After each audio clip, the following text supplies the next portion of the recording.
J'ai certes ta parole dans mon cœur afin de ne pas pécher contre toi. Que cette parole soit cachée au fond de mon esprit pour produire le fruit qui t'est agréable.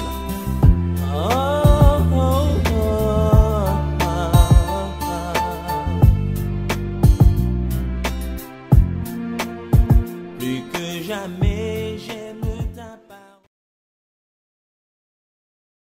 Shalom, shalom, shalom. J'ai dit à nouveau bonsoir, hein. En tout cas, je voudrais vous remercier très sincèrement pour l'application avec laquelle vous dirigez le comité de prière. Hein, merci pour le don de Dieu que vous êtes. Hein, merci à tout ce comité de prière-là pour le service que vous rendez à nos différentes vies, à nos différentes âmes. Et je voudrais saluer tous ceux qui sont sur cette plateforme ce soir, ceux qui sont déjà connectés et également ceux qui vont nous rejoindre. Je vois venir le frère Bienvenu Kadia, je vois Soba Rigobert et ça nous édifie au plus haut point. Je dis bonne arrivée encore une fois de plus au pasteur Baguidi. Vous vous souvenez, nous avons Bon, entamé il y a 3 séances, nous avons entamé l'étude sur les libéralités dans la foi judéo-chrétienne. C'était ça que nous avons entamé et parce que c'était une question essentielle face à ceux qui assurent la propagande de l'évangile de prospérité. Et donc, nous avons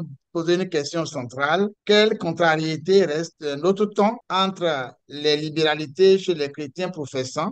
Quand on dit chrétiens professants, c'est les premiers chrétiens, ceux qui professent l'évangile, d'accord? Les premiers, les tout premiers, d'accord, au premier siècle. Donc, entre les chrétiens professants et l'évangile de prospérité. Étant donné que le terme même, c'est libéralité dans la foi judéo-chrétienne face à l'évangile de prospérité. Hein. Parce qu'en fait, il y a quelque chose dans l'évangile de prospérité que nous devons pouvoir mettre. La science passée a été principalement animée, comme je le disais tantôt, par le pasteur Bagidi Mesmin, notre pasteur, qui nous a entretenus, et il s'est attardé sur les textes de l'Ancien Testament. Comment les premiers hommes sur la terre faisaient les libéralités, les offrandes à Dieu, les dîmes, hein, il nous a enseigné cela et nous avons compris que même une offrande peut ne pas être agréée. Nous avons compris que si nous avons du bon sens spirituel, nous devrions nous organiser pour faire des libéralités, inscrire cela dans nos gènes, dans nos pratiques quotidiennes. Aujourd'hui, nous allons continuer avec nos différents panélistes, ceux qui sont déjà affûtés là. Nous allons continuer, mais cette fois-ci dans le Nouveau Testament principalement. Puisque nous avons vu l'Ancien Testament, nous allons continuer principalement avec le Nouveau Testament. Nous allons d'abord laisser la parole au pasteur Baguedi, qui va nous entretenir, un spécialiste de la Bible, et après, nous allons écouter le docteur Sokegbe Gérard, qui a des choses à nous dire. Il aura, le pasteur Baguedi, je sais qu'il en a l'habitude, en 20-30 minutes, il peut nous dire l'essentiel et nous ferons pareil avec le docteur Sokegbe Gérard. Hein. Il sait aussi présenter la synthèse de ses travaux. Après, s'il y a d'autres frères, d'autres serviteurs de Dieu qui veulent intervenir, pour enrichir, d'accord, nos échanges, nous sommes preneurs, nous sommes demandeurs, nous sommes venus sur cette plateforme pour semer la bonne graine, hein, la bonne semence, pour semer dans l'humanité, dans le champ de Dieu, la bonne semence. Je ne vais pas garder assez longtemps le micro, je vais passer celui-là tout de suite au pasteur Baguedi qui sait prendre le micro pour nous entretenir. merci, mon docteur. Il est important, au regard de ce thème, de reconnaître que Dieu, en disant à Abraham, va-t'en de ton pays, de ta patrie, et il avait besoin de ressources humaines. Il avait besoin de sa volonté, de sa détermination et de son engagement. Partant donc du deuxième test de base, nous avions dit idem pour nous chrétiens d'aujourd'hui. Jésus l'avait dit à ses disciples, allez, faites de toutes les nations les disciples, les baptisant au nom du Père, du Fils et du Saint-Esprit. Il avait également besoin de ressources humaines, il avait besoin de leur volonté, il avait besoin de leur détermination, il avait besoin de leur engagement et je veux dire, il avait besoin de leur tout. Mais toujours à l'entame, nous avons reconnu de nos jours qu'il y a des hérésies, le ver est dans la peau, qu'il y a de faux enseignements qui se donnent dans le monde chrétien de nos jours, dans les communautés chrétiennes. Il est aussi honnête de reconnaître qu'au regard de ces déviations doctrinales, nous devons essayer de garder le juste milieu et de reconnaître ce que Dieu est, être déterminé pour connaître la volonté de Dieu par rapport à cette déviation, parce que les Écritures sont une allant de l'Ancien Testament au Nouveau Testament. Nous avions également dit qu'il est important de reconnaître que si nous connaissons la vérité, cette vérité nous affranchira. Toute écriture, en effet, est inspirée de Dieu et utile pour enseigner, convaincre, corriger, pour instruire dans la justice, afin que l'homme de Dieu soit accompli et propre à toute bonne œuvre. Selon 2 Timothée, chapitre 3, versets 16 et 17. Nous sommes créés en tant qu'ouvrage de Dieu pour accomplir de bonnes œuvres. Et les libéralités représentent en grande partie ces bonnes œuvres que Dieu a préparées à l'avance. C'est important de le dire. Et c'est alors que nous avons énoncé notre plan qui est composé de 5 points. Nous avions dit qu'il fallait parler des dispositions des Saintes Écritures sur les offrandes et les dîmes dans l'Ancien Testament. C'est ce sur quoi nous nous sommes attardés. Et le samedi dernier, nous avons vu les différentes formes d'offrandes, les prémices, les dîmes, des offrandes qui n'ont pas été agréées parce que n'étant pas données selon la volonté de Dieu, des offrandes qui ont été agréées, acceptées. Nous avons même vu que Dieu a demandé à son peuple de lui faire une mobilisation pour construire le tabernacle. Et nous sommes allés aussi chez le prophète Malachie, parce qu'en ce temps-là, les gens avaient donc reculé. Il y en a même qui ont abandonné ces pratiques.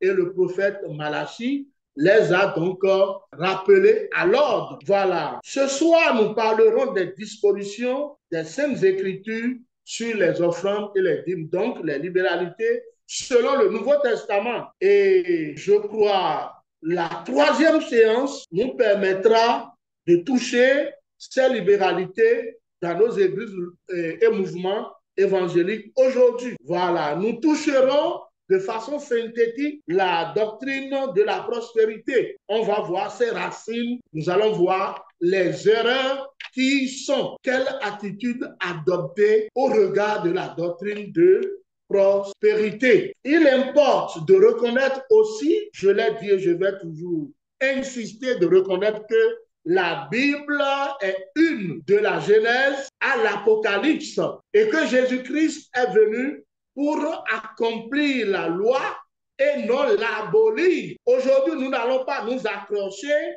au Nouveau Testament et dire que l'ancienne alliance est désuète. Non, il faut reconnaître qu'il y a certaines pratiques cultuelles qui étaient l'ombre des choses à venir dans le Nouveau Testament. C'est important de le reconnaître. La Bible, elle est vraie. La Bible, elle est la vérité, la pure vérité. La Bible, elle est divine. La Bible, elle est le Seigneur Jésus-Christ de Nazareth. Et je crois la grande partie des communautés évangéliques croient en la plénitude de la Bible, la plénitude des Saintes Écritures. La dernière fois, j'ai dénoncé certaines stratégies par rapport aux prémices, certaines stratégies par rapport à la dîme qui ne sont pas orthodoxes. Il faut reconnaître ça, mais je n'ai pas dénoncé que la Bible et les offrandes ne sont pas bibliques. Elles sont bibliques et elles sont scripturaires. Ce soir, nous allons voir en premier point les enseignements de Jésus-Christ par rapport aux libéralités, donc par rapport aux dîmes et aux offrandes. Et permettez-nous de lire dans Matthieu chapitre 23, verset 23, qui dit « Malheur à vous, scribes et pharisiens hypocrites, parce que vous payez la dîme de la menthe, de l'âneth et du cumin, et vous ne vous laissez, et que vous laissez ce qui est plus important dans la loi, la justice, la miséricorde et la fidélité. C'est là ce qu'il fallait pratiquer sans négliger les autres choses. Ça, c'est Jésus qui l'a dit. Et de cette lecture, nous retenons 5 observations. La première, le Seigneur Jésus dénonce la pratique légaliste, je le dis bien, des offrandes et des dîmes. C'est la première observation. La deuxième observation, en payant leurs dîmes, les scribes et les pharisiens se donnaient bonne conscience, c'est-à-dire le paiement de la dîme et des offrandes était un peu comme un faux fuyant pour eux. Ce n'était pas l'essentiel aux yeux du... L'essentiel était ailleurs. L'essentiel était dans l'amour pour Dieu et dans l'amour pour son prochain, selon Marc chapitre 12, verset 30, qui dit, tu aimeras le Seigneur, ton Dieu, de tout ton cœur, de toute ton âme et de toute ta pensée et de toute ta force. Il faut l'amour pour Dieu, l'amour pour le prochain. Et au milieu, je mets l'amour pour nos parents, parce que c'est en cela que s'accomplissent le décalogue, les 10 commandements. Jean, chapitre 13, versets 34 et 35, nous dit, je vous donne un commandement nouveau. Aimez-vous les uns les autres, comme je vous ai aimé. Vous aussi, aimez-vous les uns les autres. À ceci, tous connaîtront que vous êtes mes disciples et si vous avez de l'amour les uns pour les autres. Troisième observation, le Seigneur met l'accent sur l'importance du cœur dans la donation. Selon Christ, ce qui est important, ce n'est pas la pratique de la dîme, mais savoir donner avec joie, savoir donner volontairement, savoir donner avec abnégation et ayant le désir de soutenir l'œuvre de Dieu, de faire avancer le royaume. C'est très important. Quatrième observation, le Seigneur Jésus-Christ ne critique pas le paiement de la dîme. Il a dit, il faut pratiquer d'abord la justice, pratiquer l'intégrité et autres avant de payer la dîme. Le Seigneur Jésus souligne assez librement qu'il ne faut pas négliger cette chose. Il ne faut pas négliger, n'est-ce pas, cette chose. Il ne faut pas négliger la dîme. Christ n'interdit pas aux scribes et aux pharisiens de donner la dîme, mais il leur enseigne de s'acquitter de leur dîme d'une manière qui plaise à Dieu, d'une manière agréable à Dieu. Donner avec joie, avec sincérité, avec abnégation, avec discrétion et avec amour. Ne pas raisonner comme les tambourins ou les tambours. Cinquièmement, en fait, c'est pour illustrer ce principe de savoir donner son offrande ou sa dîme d'une manière qui plaise à Dieu que le Seigneur Jésus-Christ met en avant l'exemple de la veuve qui donna avec son cœur et de son nécessaire. Elle déposa les 2 dernières petites pièces qui représentaient son eau. Le geste de cette veuve symbolise fortement la foi, la générosité, l'humilité, l'amour indéfectible pour son Seigneur. Elle a donné, cette veuve, elle a donné d'une manière agréable à Dieu. C'est ce que Dieu nous demande aujourd'hui. Donc, pour l'histoire de la veuve, nous pourrons le lire chacun dans Marc 12, 41 à 44. Donc, l'enseignement de Jésus-Christ, au total, n'interdit pas le paiement de la dîme. Il faut le reconnaître. Jésus l'encourage, mais Jésus dit, il faut aussi le faire de bon cœur, le faire avec abnégation, le faire avec amour, avec grand amour pour Dieu, le faire avec humilité, ne pas le faire avec hypocrisie, comme c'est le cas des scribes et des pharisiens. Je le répète encore, Jésus n'interdit pas le paiement de la dîme. Il n'y a pas de verset, il n'y a nulle part dans les enseignements de Jésus une partie qui prouverait que Jésus-Christ a interdit le paiement de la dîme. C'est important. Maintenant, je quitte Jésus-Christ et je vais vers les apôtres. Qu'est-ce que les apôtres ont enseigné par rapport aux offrandes et dîmes? Et qu'est-ce qu'ils ont fait? Parce que c'était l'église, en quelque sorte, celle que nous appelons l'église primitive, l'église de départ. Qu'est-ce qu'ils ont vécu? Je veux dire au passage que les actes des apôtres ressassent en grande partie l'histoire des apôtres. Les actes des apôtres constituent un livre historique par excellence. Le livre des actes au chapitre 2, 4 et 5 nous montre qu'au début de l'Église, il y avait une forte libéralité. La libéralité était pratiquée avec un pourcentage très élevé. Je dirais qu'il y avait au sein des premiers chrétiens la communauté des biens. Au-delà des offrandes, au-delà des dîmes, eux autres là, ils étaient accoutumés à mettre leurs biens ensemble. Leurs biens ensemble. La Bible dit qu'il n'y avait pas d'indigents au milieu d'eux. Et personne ne disait, ce bien-là, c'est pour moi, ce bien-là, c'est pour moi. Non, ils vivaient dans la communauté de biens. Nous allons rapidement lire Actes, chapitre 2, versets 44 et 45. Actes, chapitre 2, versets 44 et 45.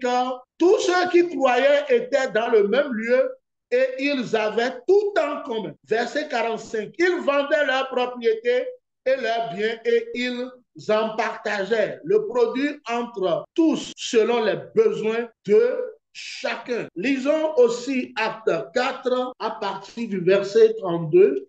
Acte chapitre 4 à partir du verset 32. La multitude de ceux qui avaient cru n'était qu'un cœur et qu'une âme. Nul ne disait que ces biens lui appartinssent en propre, mais tout était commun entre eux. Les apôtres rendaient avec beaucoup de force témoignage de la résurrection de Jésus-Christ et une grande grâce reposait sur eux. Et Dieu, le Saint-Esprit était d'accord avec cette communauté de biens. Malheureusement, il y en avait qui voulaient le pratiquer hypocritement. Ananias, l'histoire d'Ananias et Saphira, nous la connaissons très bien. Nous avons cette lecture dans Actes chapitre 5 du premier verset au verset 10 qui raconte bien ceci. Et je crois que le Saint-Esprit a aidé, a découvert ce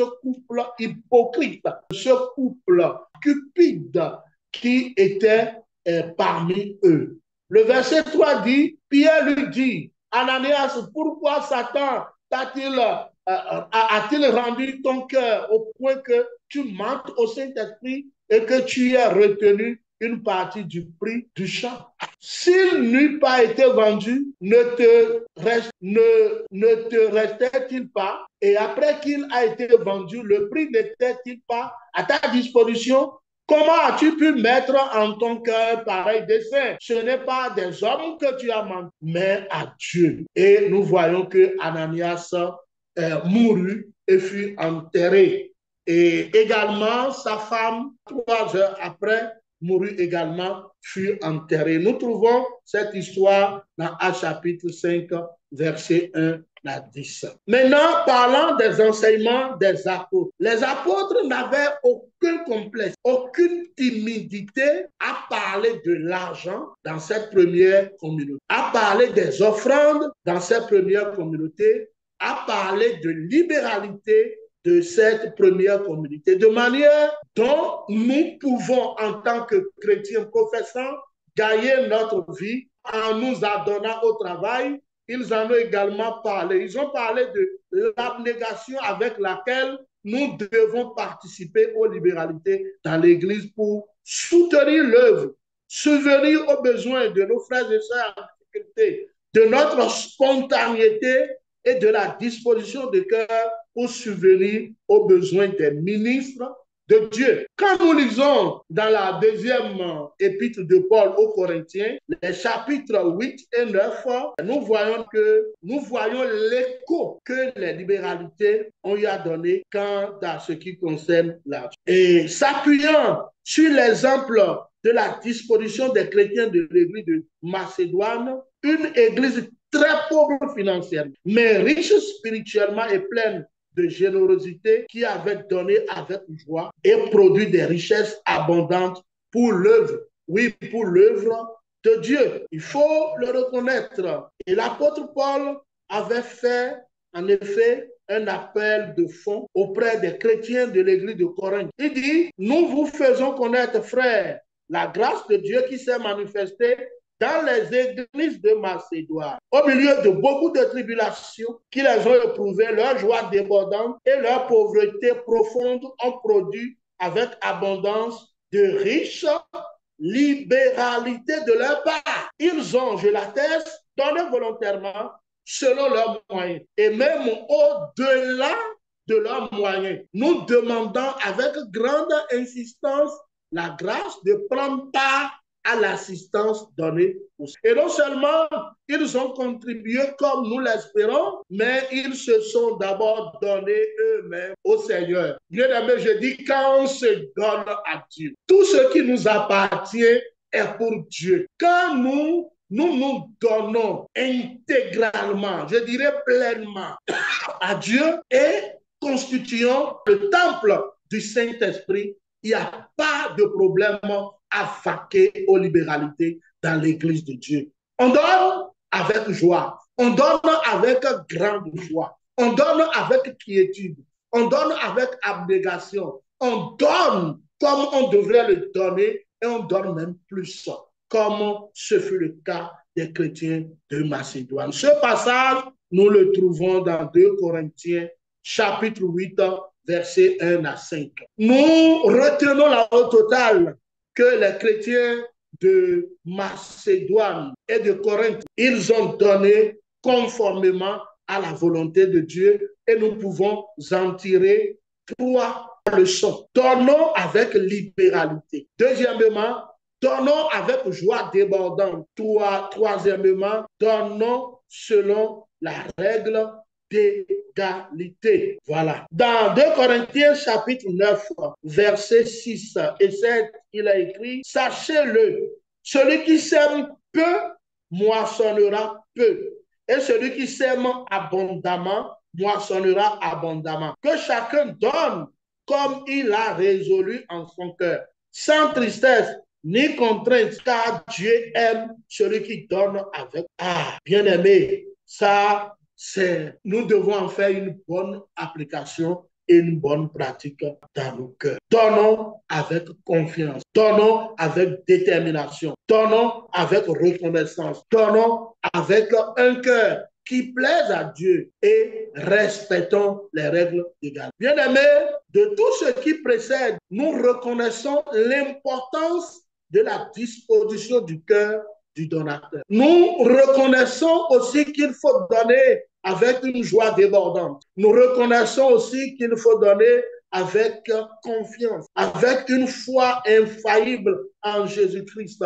Je dirais, il faut donner même avec grande humilité, car ce sont les tonneaux vides qui font souvent du bruit. Quatrièmement, nous devons donner avec une générosité indéfectible. Cinquièmement, nous devons donner avec un amour sincère, sans aucune hypocrisie. Sixièmement, nous devons donner avec une volonté inouïe de s'impliquer dans l'œuvre de Jésus. Et nous devons rendre grâce à Dieu parce que Dieu nous enrôle et Dieu nous permet de contribuer à son œuvre, de contribuer à la croissance du royaume de Dieu ici-bas. Il est important de reconnaître l'importance de la foi en Christ dans l'offrande et de la dîme, qui, dans l'Ancien Testament, était donc l'ombre des choses à venir dans le Nouveau Testament. Les libéralités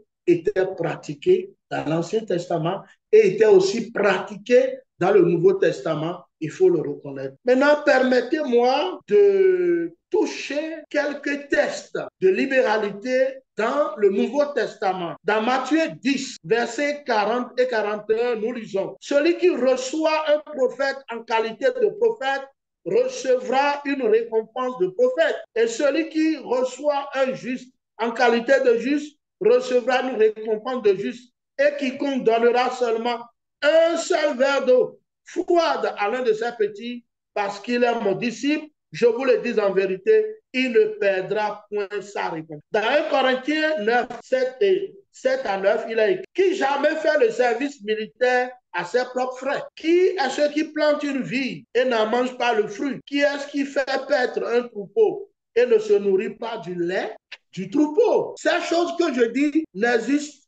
n'existent-elles pas dans les usages des hommes? La loi ne les dit-elle pas aussi? Car il est écrit dans la loi de Moïse: tu n'amuselleras point le bœuf quand il foule le grain. Dieu se met-il en peine des bœufs? Ce passage, nous le trouvons aussi dans Deutéronome chapitre 25, verset 4. 1 Corinthiens 9, 13 nous dit: ne savez-vous pas que ceux qui remplissent les fonctions sacrées sont nourris par le temps? Que ceux qui servent à l'autel ont part à l'autel? Galates 6, 6 nous dit que celui à qui l'on enseigne la parole fasse part de tous ses biens à celui qui l'enseigne. Et à Paul de le dire dans la première épître à Timothée, il dit, 1 Timothée 5, 17 et 18, que les anciens qui dirigent bien soient jugés dignes d'un double honneur, surtout ceux qui travaillent à la prédication et à l'enseignement. Attention, les ministres de Dieu, le ministère, il est important. Car l'Écriture dit: tu n'amuselleras point le bœuf quand il foule le grain, et l'ouvrier mérite son salaire. Je nous également de lire, bien-aimé, et Hébreux chapitre 7, versets 1 à 10, dont je vous fais grâce. Je voudrais, bien-aimé, retenir au total que les libéralités font partie intégrante de notre adoration. Bien-aimés, nous sommes sauvés pour servir. Nous sommes sauvés pour servir, et les offrandes et les dîmes accompagnent notre adoration. Quand on va devant le roi, on n'y va pas les mains vides, on y va les mains remplies, bien-aimés. C'est important. Dieu agrée ça. Dieu accepte ça. Dieu n'est pas contre ça. Au total, le Nouveau Testament n'a été jamais contre. Et les chrétiens professants n'ont jamais été contre les libéralités pratiquées dans l'Église du Christ. S'ils l'ont fait, nous devons le faire. Le Seigneur a besoin de notre argent. Il a besoin de notre cœur.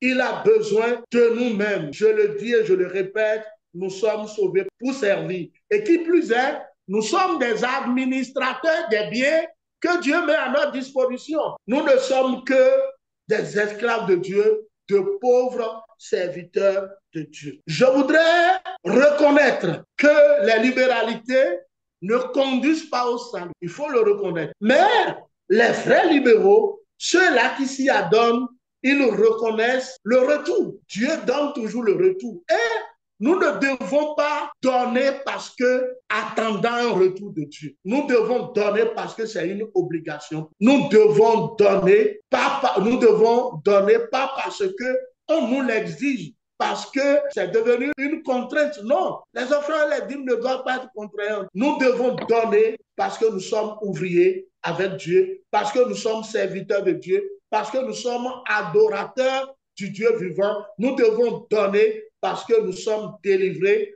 notre cœur est délivré, nos mains sont délivrées, nos biens sont délivrés et sont au service de Dieu. Il est important de ne pas accepter certains abus dont nous parlerons ultérieurement dans nos communautés aujourd'hui. Il est important, bien-aimé, au total, de reconnaître que quand on donne avec foi, le Seigneur accepte ça. Le Seigneur agrée ça. Et que nous le veuillions ou non, selon mes expériences personnelles, Dieu, il est toujours avec nous. Dieu, il bénit toujours et il nous récompensera à suffisance. C'est important, bien-aimé. Boutons dehors les communautés, les abus dans les stratégies, la cupidité et les hérésies. Les hérésies, d'ailleurs, la Bible n'est pas d'accord avec les hérésies, mais il faut reconnaître qu'il y a beaucoup de déviations de nos jours par rapport aux dîmes, par rapport aux offrandes, donc par rapport aux libéralités. On va vous dire, c'est tel docteur qui a écrit, c'est tel docteur qui a dit qu'on ne doit pas payer la dîme, que c'est désuet. Celui-là, il est en train de quitter la parole de ça, je le dis. Je veux vous donner un exemple, que dans certaines églises où on enseigne aujourd'hui contre les libéralités, contre les dîmes et les offrandes, On dit la dîme, ça fait c'est les impôts, la dîme c'est ci, c'est ça. Ceux-là prennent plus que les dîmes et les offrandes. Excusez-moi, il y a de ces serviteurs qui sont même comme des escrocs. J'ai ouï dire qu'un serviteur de Dieu est allé dans un village où il a passé un dimanche avec cette communauté villageoise. Et quand il rentrait, une des personnes ressources l'a invité à la maison et pour lui faire un don. Arrivé à la maison, il lui donne un mouton et des vivres à mettre dans la voiture. Et à l'homme de Dieu de dire, mais quel est cet animal chétif que tu m'as donné ça? Mais c'est ça qu'il donne à l'homme de Dieu? Il dit, et le gros mouton qui est là-bas, là, attachez-le et amenez-le. Et rapidement, les jeunes ont couru pour attacher le gros mouton. On le met dans la voiture. Et il dit, et le chétif là, ajoutez ça à ça. C'est l'homme de Dieu qui a, et il est béni. Des pratiques comme ça, il ne faut pas contraindre. Et c'est ce que nous dénonçons. Et par la grâce de Dieu, la fois prochaine, nous parlerons des libéralités dans nos communautés évangéliques.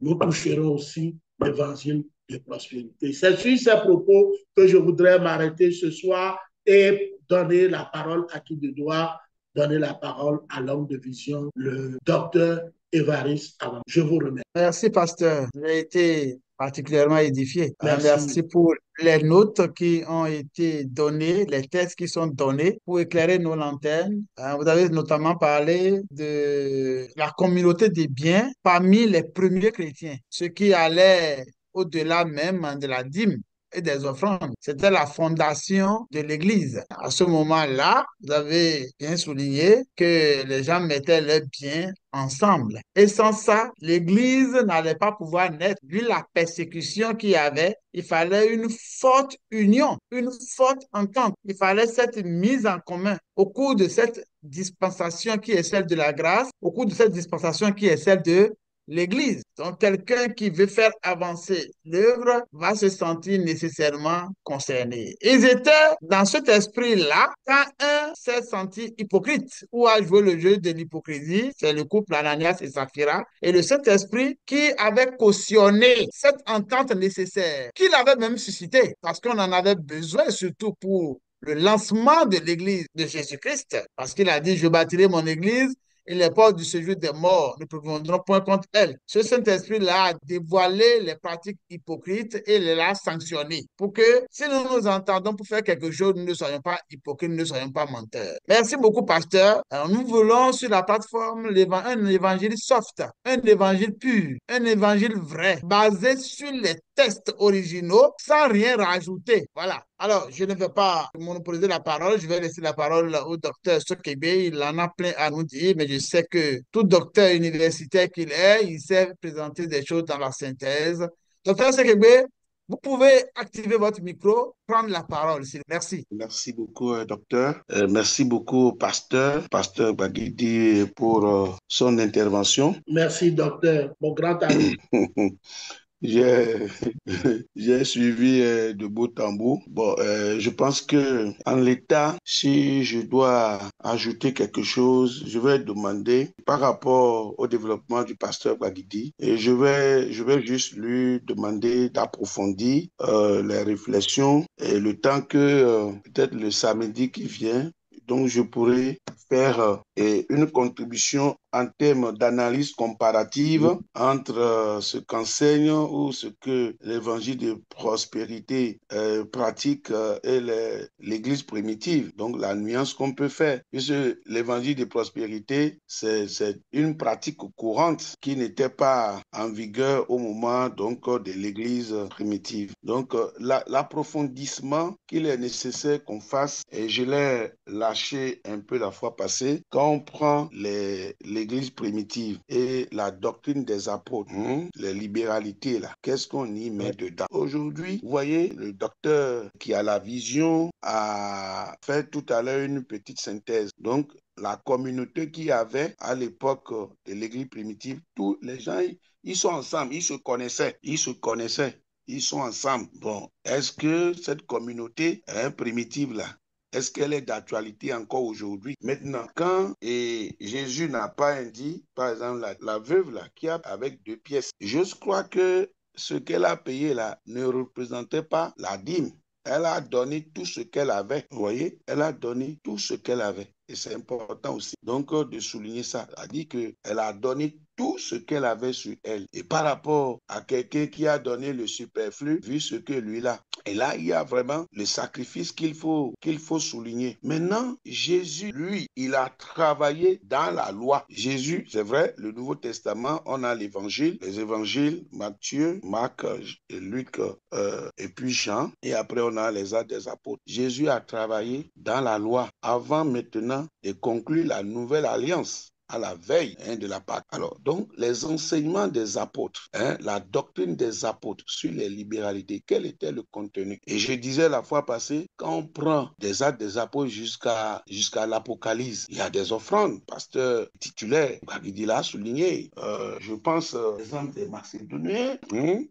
Macédoniens, on a vu, ils ont donné l'exemple de Jésus. Jésus, lui, a donné tout ce que lui avait, parce qu'il s'est sacrifié 100%. Et l'apôtre Paul a enseigné aux Corinthiens qu'ils doivent donner sans tristesse ni contrainte, mais avec joie. Et dans 1 Corinthiens, chapitre 16, verset 2, dit que chacun donne selon sa postérité, ce qu'il a. Donc, je voudrais que, je ne vais pas me mettre à faire ce développement parce que je voudrais que le pasteur, les libéralités dans l'église primitive ou bien dans la doctrine des apôtres que nous, on pratique aujourd'hui là. Les libéralités, la portée sur quoi? Est-ce qu'il y a encore la dîme dedans? Parce que quand moi je vois Corinthe, Galates, Éphèse, les Philippiens, dans la Révélation, les 7 églises qui sont là, quand je parcours toute la Bible, la doctrine des apôtres, les libéralités consistaient à quoi de façon concrète? Et puisque dans le samedi prochain, on verra comment les églises pratiquent ça. C'est important de lui parce que celui qui est devant le Seigneur qui veut lui donner une offrande ou bien une libéralité, que ce soit dîme ou bien un don ou bien sous forme d'offrande, et qui lui-même s'accuse. Il s'accuse juste parce que il a dit, il se reproche. Pourquoi il se reproche? La dîme, c'est la loi. Et les pharisiens qui donnaient au temps de Jésus, que se félicitaient sur ce point et oubliaient d'autres aspects, Jésus a stigmatisé. Ça veut dire que même, il n'était pas en conformité avec la loi. Puisque la loi, c'est plusieurs commandements. S'il y a un commandement que tu n'as pas respecté, tu n'as pas respecté la loi. Donc déjà, c'est un problème. Mais si aujourd'hui, on doit donner avec joie, on doit donner avec humilité, on doit donner avec reconnaissance, on doit donner avec sacrifice, on doit donner par amour au Seigneur qui s'est sacrifié pour nous. Est-ce que dans la nouvelle alliance, comme la doctrine des apôtres, nous avons pratiqué ça? Est-ce qu'on peut encore se rendre coupable de ce que nous sommes en train de donner à Dieu en termes de dîme dans une proportion que les premiers chrétiens ou bien les premiers chrétiens, même au temps de Jésus là, où les gens n'ont pas pu le respecter? Est-ce que vous ne voyez pas que dans les églises, dans les églises, aujourd'hui, au temps de la grâce, il y a manifestement une application de la loi et en même temps la générosité qui doit se pratiquer de façon libérale, sans tristesse ni contrainte? Je voudrais que le pasteur revienne sur ça pour nous dire de façon concrète en quoi consistait ou consiste, si on peut le dire, les libéralités. Parce que dans l'Ancien Testament, là, on a vu, ce sont les dîmes, ce sont les offrandes. Maintenant, dans le Nouveau Testament, là, les libéralités là consistaient à quoi? Est-ce que les églises que les apôtres ont eu dans leur œuvre missionnaire à créer par-ci, par-là, ont pratiqué la dîme? Merci beaucoup, docteur. Je vais m'arrêter là. Ok, merci, docteur Sekebe, pour les préoccupations et pour les demandes de précision que nous accueillons avec joie. Nous sommes là pour nous éclairer les uns les autres, pour avoir la précision des pratiques. Alors, est-ce que quelqu'un voudrait prendre la parole encore là actuellement? Parce que le pasteur Kouagedi a dit qu'il va toucher les autres points la prochaine fois. Bien sûr. Effectivement, Et donc, voilà. oui, et les autres fois, la question principale que vous avez posée, Oui. donc je crois que c'est cette occasion qu'on va vider et les questions spécifiques. C'est ça là que j'ai préparé. C'est ça. Il n'y a pas de problème. Donc, la Ok. prochaine fois, on va lui dire, il n'y a pas de problème. Merci. Mais on va donner les précisions sur vos préoccupations actuelles pour ne pas laisser du flou. Si le pasteur Bagidi veut revenir, il va revenir. Mais alors, bon, comme c'est à chaud, il y a le frère bienvenu Kouassivi, Kaga, qui voudrait prendre la parole. Je laisse le pasteur souffler un peu parce que je vois aussi qu'il lève la main.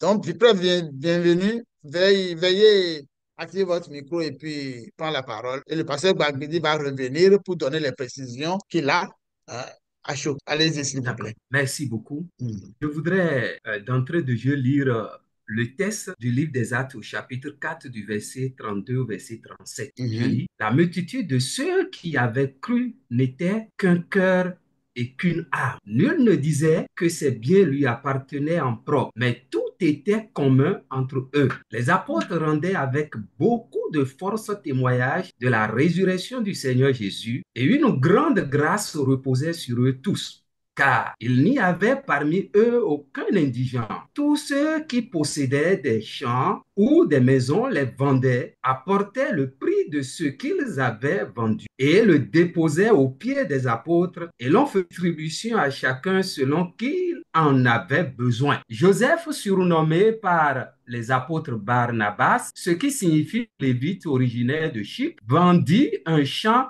qu'il possédait, apporta l'argent et le déposa aux pieds des apôtres. Amen. Oui. Je voudrais, à travers ce petit test, ne pas même parler de la dîme. Et lorsque j'ai fait un peu de recherche sur le test, j'ai compris que cette pratique qu'avaient les apôtres en ce temps faisait partie de leur culture. C'était des pratiques judaïques. Donc, c'était en eux. Ils avaient l'habitude d'agir ainsi envers les veuves, les orphelins, les lévites.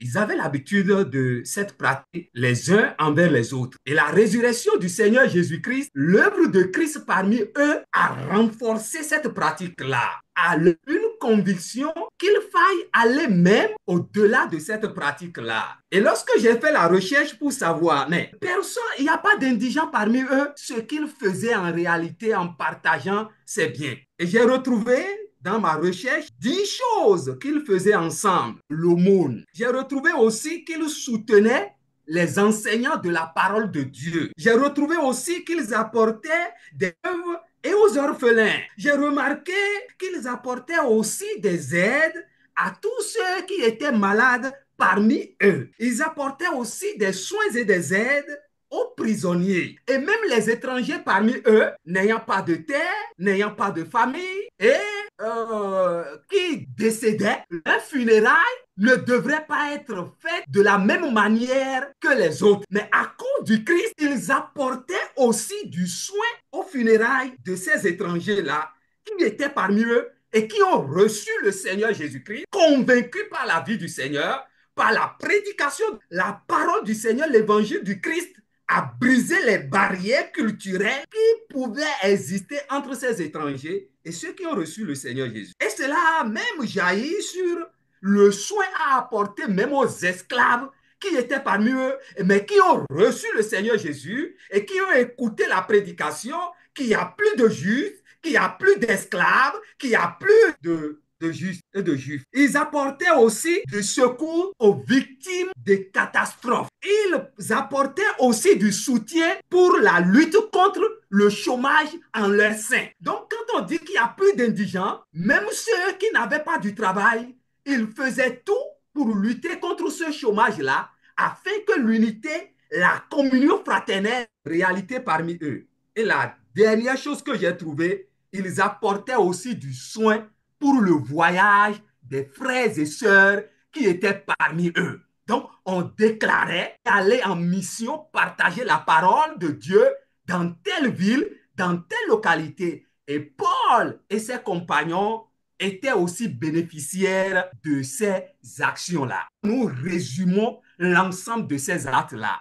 Nous voyons que ce que faisaient les chrétiens primitifs était même au-delà de la dîme, dépassait même la dîme. C'est pour cela que je ne parlerai même pas de la dîme, parce que ce que le Seigneur nous amène à faire, à la compréhension de ce texte, va au-delà même de la dîme. Donc, ne rétrécis pas, ne ramenons pas nos axes d'hospitalité, de soutien, de générosité, de libéralité seulement à la limite de la dîme. Allons au-delà. C'est ce que l'évangile dans le moment nous appelle à faire. Christ vient bientôt. Que son esprit nous éclaire. Merci beaucoup. Merci, frère Kadia, bienvenue. J'ai bien noté, j'ai entendu ces précisions-là détaillées. Ça ne m'étonne pas, puisque vous dirigez la Casa Grande, l'évangile holistique. Je ne dis pas ça pour dire que ce que vous avez dit est banal. Non, vous êtes allé dans les précisions de on peut faire avec les libéralités. Ce qui a été fait avec les libéralités, ce serait plus correct. Voilà. Donc, Oui, oui. vous avez, Je crois vous, que, vous avez, oui, vous avez oui, touché. docteur, oui, Oui, docteur, je crois oui, que la précision que vous apportez aussi, elle est très importante. c'est ça. Euh, oui, en demandant un Oui, décryptage voilà. des libéralités, Oui, je crois que c'est déjà un début et il faut aller encore au-delà parce que ça doit exister. c'est ça. Très bien. Voilà, donc je crois que ce qu'il a dit, c'est conforme, mais je Oui, crois que tout à l'heure, on aura encore d'autres compléments. oui, évidemment. Mais Oui, là, oui, donc, j'étais en train de souligner parce que lui, il est dans une ONG. je comprends. Donc, D'accord. il a fait un apport sur ce qu'il vit, sur ce qu'il pratique. Effectivement. Et c'est Effectivement. C'est pourquoi pourquoi je je dis, mettais l'accent sur ça. c'est pourquoi je dis, Ouais. nous voulons sur cette plateforme Oui, d'enseignement de la parole de Dieu un oui, décryptage holistique, hein, oui. universellement accepté et convaincant de ce que les libéralités peuvent comprendre, peuvent comporter. C'est ça. Merci Merci beaucoup. beaucoup. Merci, docteur Sokegbe, mon cher frère et ami. Il est cash. Pasteur Bagidi, reprenez la parole, s'il vous plaît. Vous n'avez pas activé Merci, votre mon micro. docteur. Hmm. Et merci, mon coordonnateur Kadia, qui est pleinement dans la mission intégrale, holistique. Le docteur Hmm. l'a si bien dit. Et c'est biblique. Et c'est biblique. Ça peut faire partie des fondamentaux, les béabas de la foi chrétienne. Oui. Je ne voudrais pas beaucoup parler, mais je voudrais insister sur le fait qu'aujourd'hui, dans le Nouveau Testament, les dîmes ne constituent plus un commandement à envergure de l'ancienne alliance. Et dans des églises, Je voudrais que sur ça, là, d'abord, on commence par remercier le pasteur Bagidi. nous sommes dans une même barque, naturellement étant des étudiants de la Bible. Je veux donner l'exemple de notre communauté. Quand vous recevez Christ, on vous fait les coups d'affermissement. Et déjà, dans les coups d'affermissement, qui est Jésus, en quoi évoluaient les premiers chrétiens, qu'est-ce que l'Église, quelles sont les responsabilités d'un membre, quels sont les devoirs, quelles sont, n'est-ce pas, les responsabilités de l'Église envers un membre. Dans tout ça, là, on insiste aussi sur l'état du cœur de l'homme. On apprend ça comme responsable. Et vous savez, dans l'Église de Dieu aujourd'hui, dans le Nouveau Testament, on ne prendra pas la chicotte ou le fouet pour dire forcément, vous devez le faire. Non, nous sommes avec le libre arbitre. Et quand l'a bien compris, on le fait avec amour. On le fait avec joie. On le fait avec bonne disposition de cœur. On le fait avec grande humilité. En tout cas, moi, dans mes communautés, je ne peux jamais accepter qu'on discipline un frère qui n'a pas payé sa dîme. Ça le regarde, lui et Dieu. Mais ce que moi, je sais, et moi, chez nous, par exemple, nous, les pasteurs de l'Église de l'Assemblée de Dieu, on dit, mais vous enseignez la chose, vous devez la vivre. Et quand on remarque qu'un pasteur n'a pas payé sa dîme, on nous encourage même à donner plus que la dîme, pas la dîme du salaire seul. Quand vous ne payez pas votre dîme pendant 3 mois, c'est écrit dans nos textes fondamentaux, on vous arrache votre carte d'association. Votre carte professionnelle, on vous l'arrache comme sanction. Ça veut dire que vous n'êtes pas digne d'un bon ministre de Dieu. C'est ce que ça veut dire. Eh bien, aujourd'hui, quels que soient les ouvrages que les gens ont écrits, quels que soient les enseignements que les gens vont donner, les libéralités ont pour fondement la foi, et il faut bien le comprendre, qui a soif et qui s'est étanché avec de l'eau bien fraîche, peut-on aller le voir pour dire que tu n'as jamais bu de l'eau fraîche? Non, cette eau fraîche-là, je la bois. Je suis aux sources d'eau jaillissante venant du Saint-Esprit. Et les libéralités, je les pratique avec grande conviction. Et aucun enseignement, aucun docteur, aucun pasteur ne pourra m'enlever cette conviction. C'est ce que je dis, me fondant sur la Bible qui est plénitude. Et je dis encore, je crois au plein évangile. C'est là que je vais m'arrêter d'abord et le samedi prochain, nous continuerons bien. Merci beaucoup, pasteur. J'ai bien noté. Nous disons toujours sur cette plateforme que nous voulons l'enseignement soft, l'enseignement pur, l'enseignement simple, tout l'évangile, tout l'évangile. Et toute écriture est inspirée de Dieu et utile pour enseigner, pour corriger, afin que l'homme de Dieu soit propre à toute bonne œuvre. Très bien. Alors, je voudrais prendre la parole et dire que 1 Corinthiens 9, verset 14 dit ceci. De même aussi, le Seigneur a ordonné à ceux qui annoncent l'évangile de vivre de l'évangile. De vivre de l'évangile. Alors, lorsque le pasteur accepte de donner un tel enseignement, il laisse de côté ce qui pourrait constituer une frustration et il reste soft, libre. Je vous connais, pasteur Bagedi, c'est pourquoi je fais cette précision-là. Alors, c'est pour dire qu'il est juste que les pasteurs vivent en tant que pasteurs ordonnés de l'évangile. L'autre verset que je voudrais citer, c'est Matthieu 9, verset 37 à 38. Et là, il est dit, alors Jésus dit à ses disciples, la moisson est grande, mais il y a peu d'ouvriers. Priez le maître de la moisson d'envoyer des ouvriers dans la moisson. Voyez-vous, l'un des freins à l'appel ou à la réponse d'appel, c'est-à-dire quand Dieu appelle quelqu'un à venir le servir, l'un des freins, c'est est-ce que je pourrais subvenir à mes besoins humains? Surtout aussi quand ils ont déjà un métier, quand ils ont reçu une formation, parfois universitaire, de plus en plus on en a dans le corps pastoral. Les parents ont du mal à les laisser s'engager sur la voie du ministère. Et parfois, cette crainte-là fait qu'il y en a qui n'acceptent pas de venir servir Dieu. Il y en a qui hésitent. Il y en a, ça fait pleurer. Et puis aussi, qui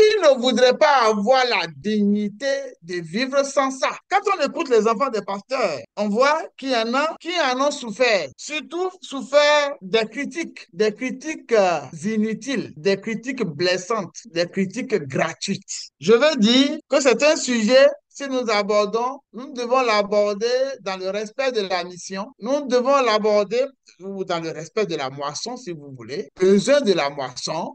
Nous devons l'aborder en refusant d'être un frein pour l'avancement de l'œuvre de Dieu. Je voudrais, sur cette plateforme, remercier tous les serviteurs de Dieu qui, malgré cette difficulté, ont mis de côté leur ego, ont mis de côté ce qu'ils pourraient ressentir pour répondre à cet appel salvateur dont on a besoin pour que plus d'un accepte l'évangile. S'il est vrai que Abraham a reçu l'appel qu'il est parti, c'est une vocation. Il est aussi vrai que plusieurs pasteurs aujourd'hui acceptent l'évangile et se donnent et font cette tâche noble. L'autre détail que je voudrais donner, en attendant qu'on vienne à samedi prochain, on pourra toujours repréciser, c'est que tout ce que le pasteur Bagidi vient de dire et que j'ai entendu, c'est que c'est la Bible qui en parle. Et c'est la Bible qui encourage. Qui est celui-là qui ne va pas s'occuper des affaires de son père? Si c'est ton père qui a cette mission, si c'est ce père-là qui te donne de la respiration, qui te donne les moyens financiers, qui te donne les ressources, quelles qu'elles soient, tu auras un programme dans l'œuvre du père et un programme qui va donc nécessiter des moyens. Tu auras un programme communautaire. C'est-à-dire, dans la communauté que tu fréquentes, on va dans les églises pour pouvoir prier ensemble, entretenir notre foi, tu vas pouvoir participer. Et donc, si je regarde bien les différentes dispensations, si vous voyez, vous allez voir que en réalité, il y a des compléments, mais pas de suppression. Même au niveau des sacrifices, le sacrifice de Jésus est venu accomplir les sacrifices qu'il y avait avant. Donc, c'est quelque chose que nous devons, c'est-à-dire, c'est pas compliqué à savoir. Maintenant, dans la communauté juive, dans l'éthique juive, il y a une phrase pour le dire.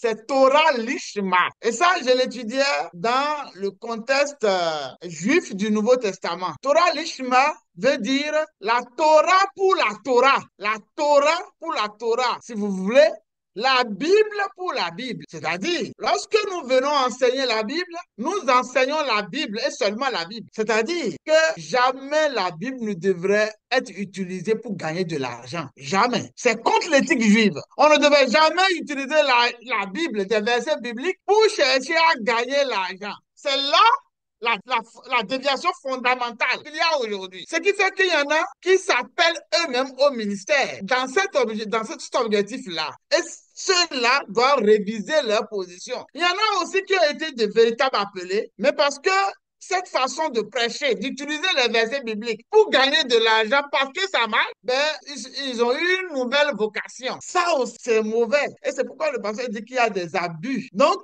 le fait d'utiliser les versets bibliques pour pouvoir gagner l'argent dans les églises, c'est ça qui n'est pas bon. Mais expliquer clairement ce que pratiquaient les anciens. Venir présenter le projet et dire voici notre projet. Nous voulons construire une église. Ou bien nous voulons faire une campagne d'évangélisation.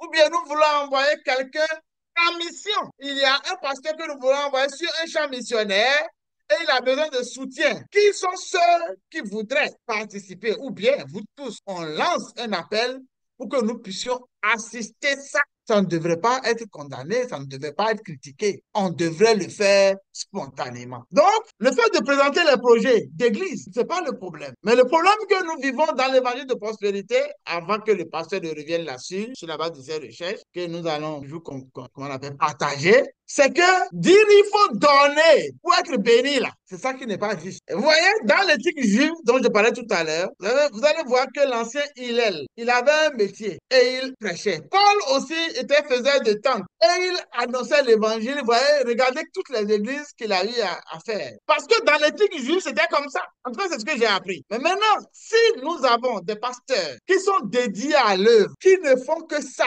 compte tenu des difficultés actuelles, nous adaptons à notre contexte actuel pour pouvoir nous occuper d'eux en toute responsabilité, sachant qu'un homme sur la terre évolue. Il se marie. Quand il s'est marié, il a fait des enfants. Ces enfants doivent grandir et l'homme là sur la terre a besoin de se réaliser, de s'accomplir et être libre, dégagé dans son esprit pour pouvoir se consacrer à l'œuvre. Je pense que ça, c'est humain. Et nous tous qui travaillons, nous tous qui gagnons de l'argent, nous tous qui sommes des cadres, pas entièrement consacrés à l'œuvre, mais qui avons des activités, nous devons pouvoir admettre ça et soutenir. Mais nous devons aussi inviter ceux qui se donnent ou s'adonnent à l'évangile de prospérité, qu'ils arrêtent de blaguer, qu'ils arrêtent d'avilir l'évangile. Jésus-Christ nous a appelés au salut. Il nous a appelés pour rejoindre le royaume des cieux, de son royaume, pour faire partie, pour être né de nouveau. C'est à cela qu'il nous a appelés. Il ne nous a pas appelés pour gagner la terre. Il n'est pas contre quelques richesses que nous avons et que nous pouvons mettre au service de Dieu. Non, mais notre plus grande richesse, ce n'est pas pour cette terre. D'ailleurs, que servirait-il à un homme de gagner le monde entier s'il perd son âme? Disons-nous. Et plus que cela, qu'est-ce que tu peux gagner sur la terre et emporter quelque part après ta mort? Tu n'apportes rien quelque part. C'est pourquoi la phrase qui dit « Nous sommes sauvés pour servir », nous l'enregistrons en bonne place dans notre mémoire. Je voudrais vous remercier très sincèrement pour avoir donné de votre temps ce soir, pour avoir donné de votre énergie, pour avoir donné de vos notes, de vos recherches pour l'édification du corps de Christ et également pour éclairer ce vaste champ du monde dans lequel nous investissons à travers cette fondation La Bonne Semence. Merci beaucoup, Pasteur Bagidi. Voici ce que je voulais dire pour m'arrêter. Merci, mon docteur. Et à samedi prochain, si Dieu nous prête vie, à samedi prochain, Dieu voulant. Merci beaucoup. Dieu nous prêtera vie, Pasteur Bagidi. Amen. Merci. Amen. Merci beaucoup. J'ai certes ta parole dans mon cœur afin de ne pas pécher contre toi. Que cette parole soit cachée au fond de mon esprit pour produire le fruit qui t'est agréable.